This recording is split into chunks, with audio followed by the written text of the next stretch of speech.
ایک ایسا وقت تھا جب دنیا کا سب سے طاقتور انسان اپنے آپ کو خدا سمجھتا تھا۔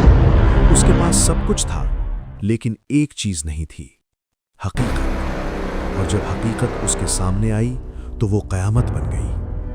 یہ ہے فرعون اور موسیٰ علیہ السلام کی کہانی۔ مصر کا فرعون، لاکھوں غلاموں کا مالک، اس کی ایک آواز پر تاریخیں بدلتی تھیں۔ لوگوں کو یقین تھا کہ وہ انسان نہیں بلکہ خدا ہے۔ وہ اپنی قوم سے کہتا تھا، انا ربکم الاعلی، میں تمہارا سب سے اونچا رب ہوں، اور لوگوں نے یہ مان لیا۔ لیکن حکومت کے پیچھے ڈر چھپا ہوا تھا، ایک پیدا ہونے والے بچے کا ڈر، ایک پیشن گوئی کا ڈر کہ ایک لڑکا پیدا ہوگا جو اس کی سلطنت ختم کر دے گا۔ اس ڈر نے فرعون کو وحشی بنا دیا۔ اس نے ہزاروں معصوم بچوں کو قتل کروایا۔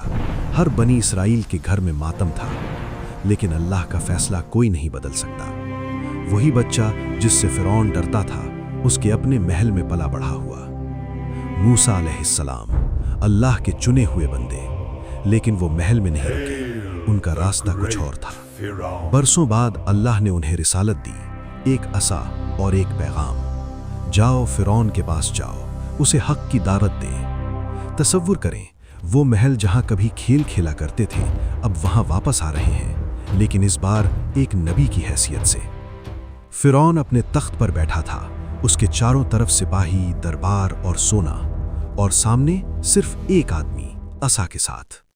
موسیٰ علیہ السلام نے کہا، فرعون، اللہ نے مجھے بھیجا ہے، بنی اسرائیل کو آزاد کر دے اور اپنے رب کو پہچان۔ فرعون ہنسنے لگا۔ اس نے کہا، کون ہے تمہارا رب؟ میں خود رب ہوں، تمہارے پاس کیا دلیل ہے؟ اور موسیٰ علیہ السلام نے اپنا عصا زمین پر پھینک دیا۔ خاموشی، پھر حرکت۔ عصا بدلتے ہوئے ایک عظیم سانپ بن گیا، زندہ، تحریک کرتا ہوا۔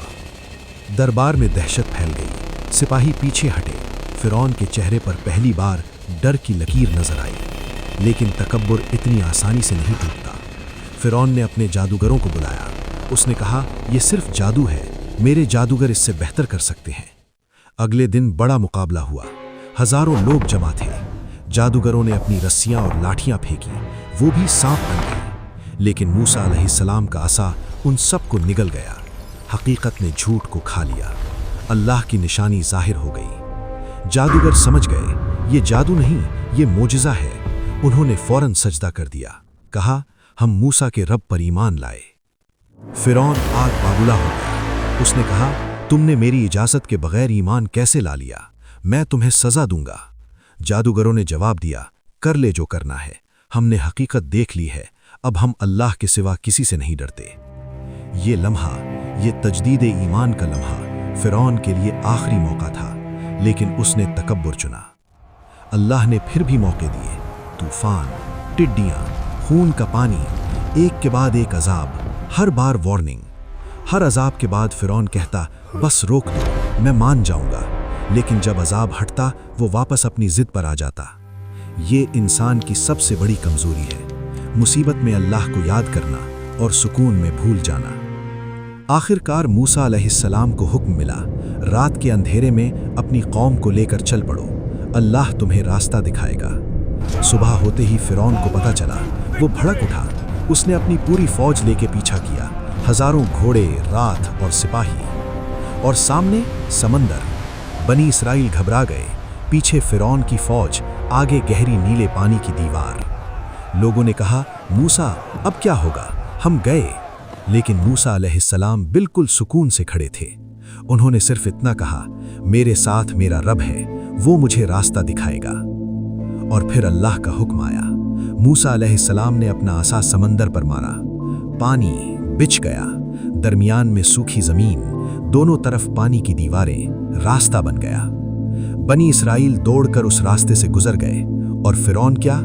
اس نے سوچا یہ بھی ایک عادی چیز ہے۔ وہ اپنی فوج کے ساتھ اسی راستے پر چل پڑا۔ تکبر میں وہ اندھا ہو چکا تھا۔ جب بنی اسرائیل پار نکل گئے اور فرعون بیچ میں تھا، پانی واپس آنے لگا۔